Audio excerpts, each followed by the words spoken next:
இப்போ பார்த்தோன்னா யமுனா என்ன செய்கிறாங்கன்னா, நம்ம இங்கே நிவின்ட்ட வந்து கேட்குறாங்க, இந்த மாதிரி காவேரி நீங்களும் வீடு பார்த்து தனி குடத்தில் இருக்கிறதுக்காக முடிவு பண்ணிட்டீங்களான்றாங்க. உடனே நம்ம நிவின் வந்து, ஏன் உனக்கு மட்டும் இந்த மாதிரி புத்தி வருது அப்படின்னு சொல்லிட்டு செம்மையாக டென்ஷன் ஆகி அடி வெளுத்து விட்டுறாங்க.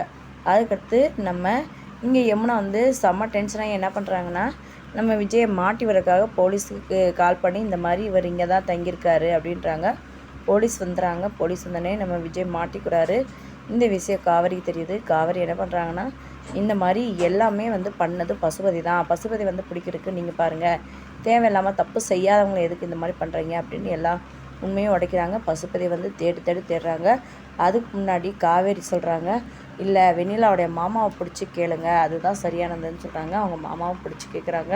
அவங்க மாமா வந்து எல்லா உண்மையும் சொல்லிடுறாங்க. இந்த மாதிரி பசுபதி உண்மையை சொன்னால் என்னை கொன்றுவேன்னு சொன்னார், என் உயிருக்கே உத்தரவாதம் இல்லை அப்படின்றாங்க. நீங்கள் கவலைப்படாதீங்க, நாங்கள் பார்த்துக்குறோம் அப்படின்னு போலீஸ் சொல்கிறாங்க. வீடியோ பிடிச்சா லைக் பண்ணுங்கள், சப்ஸ்கிரைப் பண்ணுங்கள்.